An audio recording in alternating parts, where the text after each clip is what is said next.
Para concluir o nosso assunto sobre pré-processamento de dados, nós vamos falar sobre outra forma de redução de dimensionalidade, que são algoritmos de seleção de atributos. Então, apenas lembrando que a redução de dimensionalidade é necessária porque muitos problemas reais possuem um elevado número de atributos.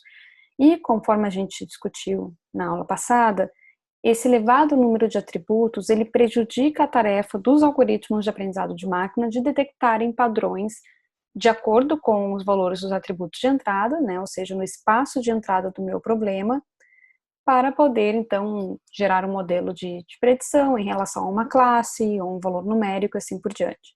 Então, conforme o número de atributos ou dimensões cresce, a gente tem menos exemplos por regiões, é o que a gente pode observar nesse exemplo, conforme a gente vai adicionando uma nova dimensão, e a tarefa de aprendizado fica muito mais difícil. Então, a redução de dimensionalidade, ela visa justamente diminuir esse número de atributos.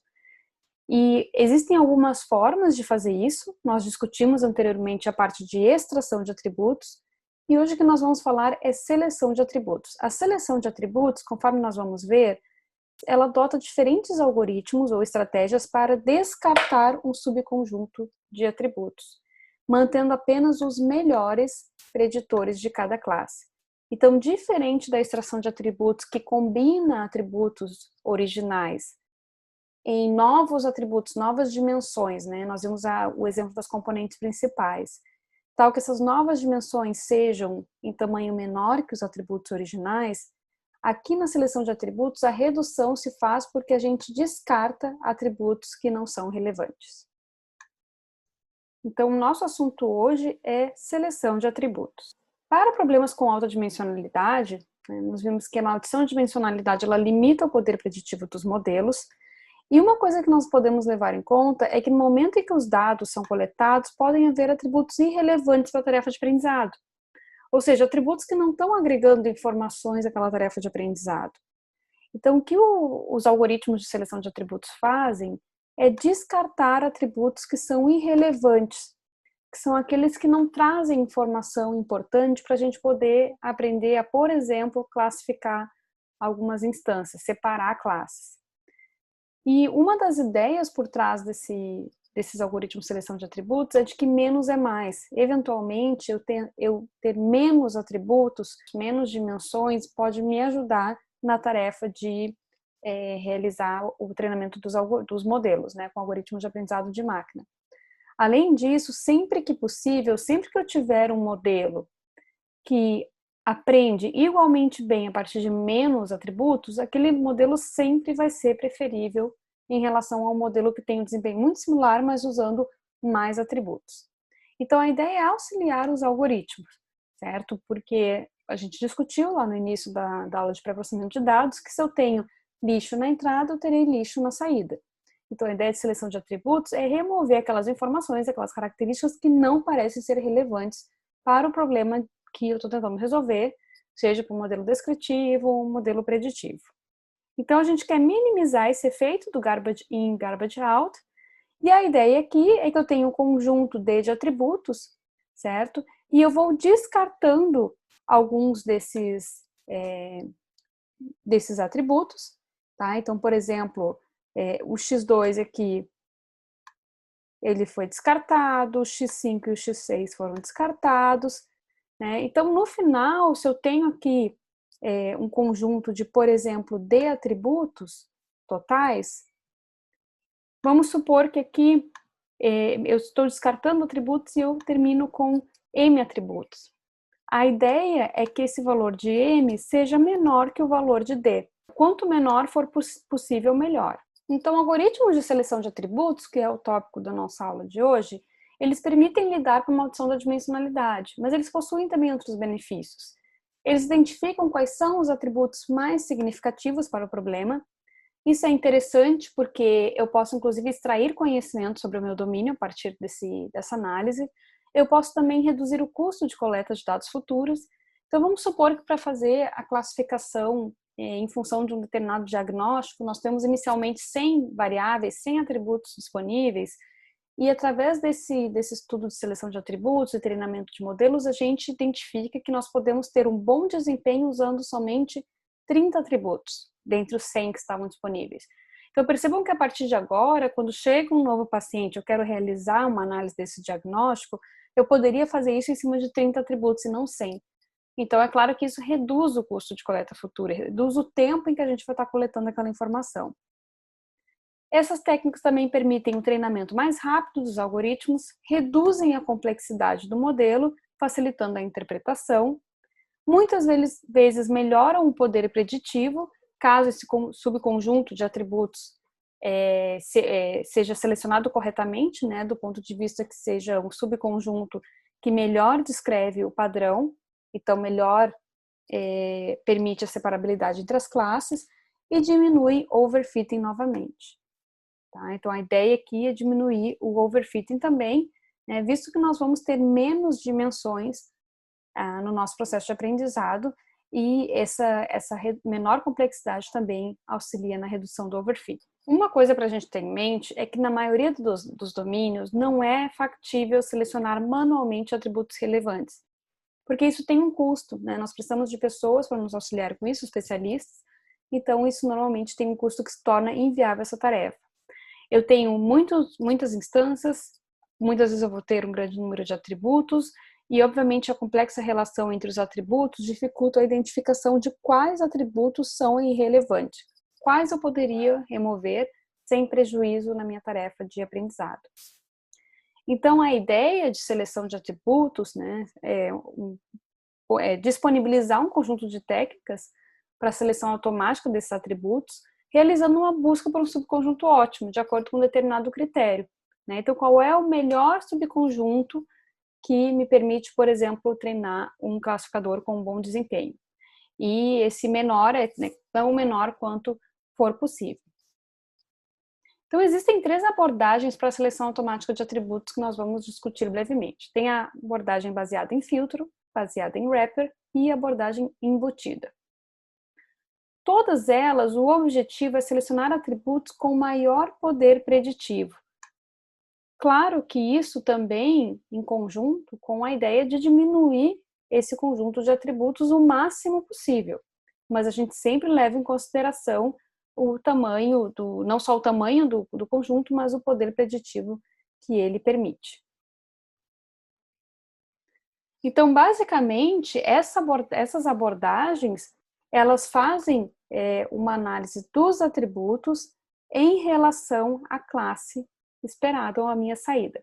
Então, nós vamos discutir primeiro essas abordagens baseadas em filtro, que elas analisam atributo a atributo, né, vendo quanto que esse atributo está associado à classe, ou seja, o quanto que ele contribui para que eu possa separar instâncias de classes diferentes de uma forma correta.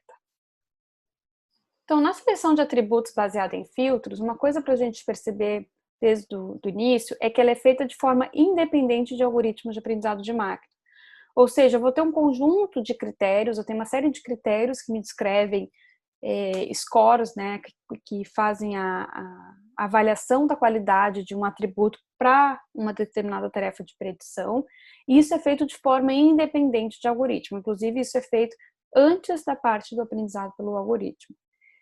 Então a gente utiliza uma métrica que atribui um score a cada atributo, e esse score reflete a sua correlação ou sua associação com o atributo-alvo. Então, dependendo um pouco do score, mas pode ser, por exemplo, quanto maior esse score, então é porque ele tem mais relação com o atributo-alvo, então é um atributo mais importante de eu manter nos meus dados. E aí, com base nesse score, se seleciona subconjuntos de atributos relevantes para treinar o algoritmo. Existem muitas formas de calcular esse score, eu não vou passar em detalhes aqui, mas se vocês lembrarem, por exemplo, o ganho de informação e o índice Gini, que nós vimos junto com a árvore de decisão, são métricas que me avaliam qual é a relevância de um atributo para uma tarefa de classificação. Então, eu poderia usar, por exemplo, esses critérios para ranquear todos esses atributos do mais importante para o menos importante, né, de acordo com todos os meus dados. Eu também posso utilizar correlação de Pearson, né, outras de correlação, métricas associadas à informação mútua. Existe uma série de métricas disponíveis para essa abordagem baseada em filtros.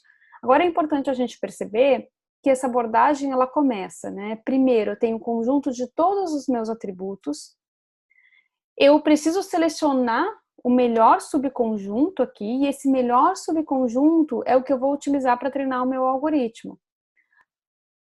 Agora é importante a gente ver que nessa etapa, né, de selecionar o melhor subconjunto, eu tenho uma etapa prévia, que é justamente a etapa em que eu tenho uma aplicação de uma métrica para cálculo de um score. Então, baseada em entropia, correlação de Pearson, teste estatístico, existem várias métricas possíveis. Mas qual é a ideia? Então, eu tenho um conjunto de scores, inicialmente vai ser uma lista vazia, e para cada atributo FJ, né, para J de 1 a D, onde D é o meu número total de atributos, eu calculo o score para esse atributo. Então, percebam que o score calculado para esse atributo, ele não leva em consideração nenhum outro atributo, ele vai levar em consideração somente o atributo alvo. Depois, ele vai adicionar, né, esse score à lista de scores. E aí, como é que eu seleciono o melhor score? Para selecionar o melhor subconjunto, né, de scores ou de atributos, então, normalmente o que a gente faz é, a gente ordena essa lista de score, por exemplo, do mais relevante para o menos, né, e seleciona os top K atributos. Aí, claro, essa seleção dos top K depende um pouco da aplicação, né? Eu posso utilizar um top K fixo, um top K porcentagem, eu posso utilizar um valor de threshold para esse score, mas a ideia é que eu, com base nessa lista ordenada, eu seleciono um subconjunto adotando alguma estratégia, né, para definir um ponto de corte em cima dessa lista. Então, aqui eu cito alguma dessas possibilidades. Como é que eu posso reduzir esse conjunto de atributos? Eu posso, por exemplo, usar o parâmetro K, que define o tamanho do subconjunto. Então, por exemplo, me selecione os top 25 atributos, com base nessa lista. Eu posso utilizar um valor mínimo de score pré-definido. Por exemplo, se eu estou trabalhando com correlação, então eu quero todos os atributos com uma correlação maior ou igual a 0,6.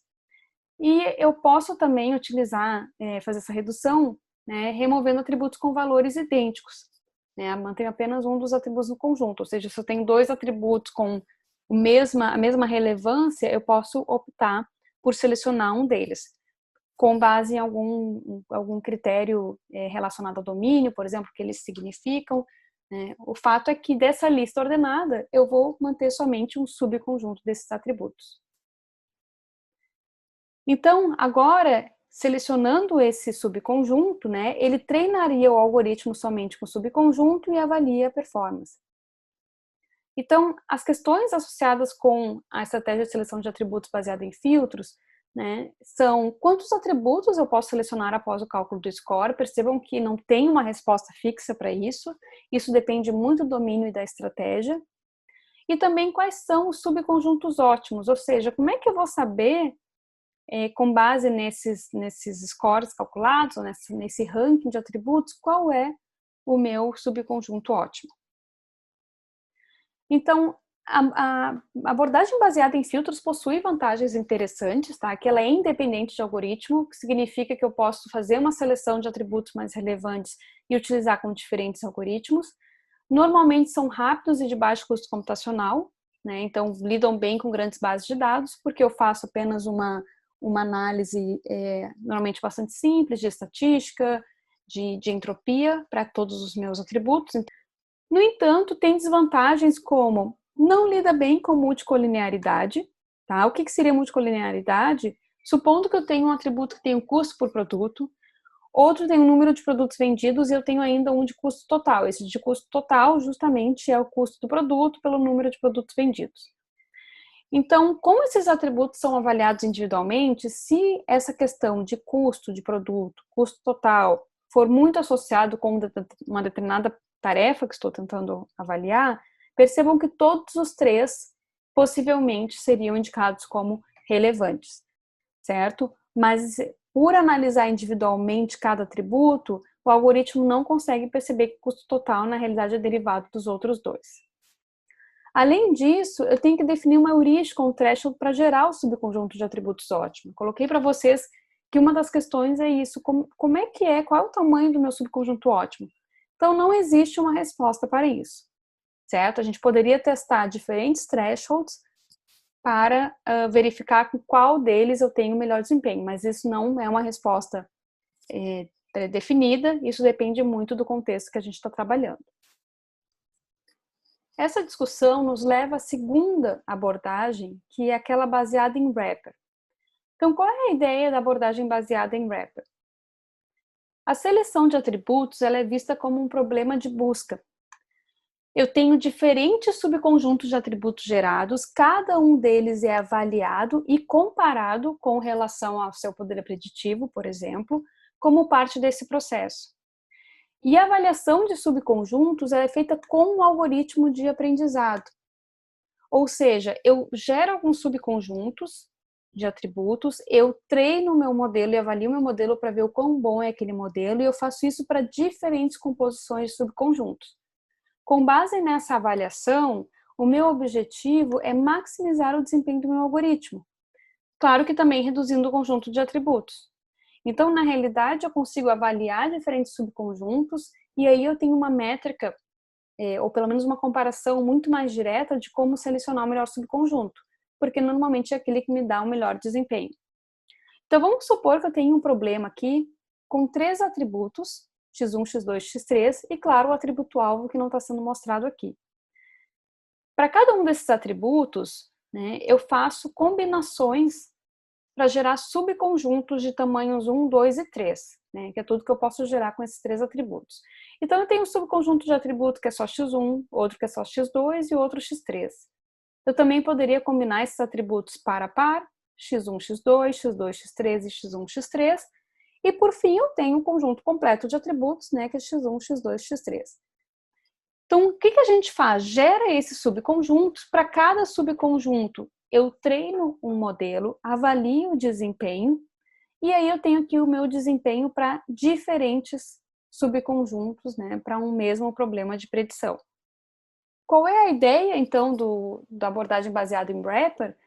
É que, com base nesse processo, eu seleciono aquele subconjunto que me leva a um desempenho máximo. Claro que se eu tivesse 2 subconjuntos, né, um maior que o outro, e os dois me levam a um desempenho muito semelhante, então eu ia preferir aquele que tem o menor número de atributos, tá? Mas aqui nesse exemplo, a gente pode ver que esse AUX-score aqui foi o mais alto de todos. Então, nesse meu problema, né, nesse exemplo que eu estou mostrando aqui, eu poderia reduzir a dimensionalidade desse problema aqui, desses dados, mantendo apenas x2 e x3 no processo de aprendizado. Então, aqui eu mostro um esquema da seleção de atributos baseado em wrapper e percebam que eu tenho um loop aqui no meio. Então, o que esse algoritmo faz? Eu tenho um conjunto de todos os atributos, eu aplico uma métrica para cálculo do score semelhante ao que o baseado em filtro faz, certo?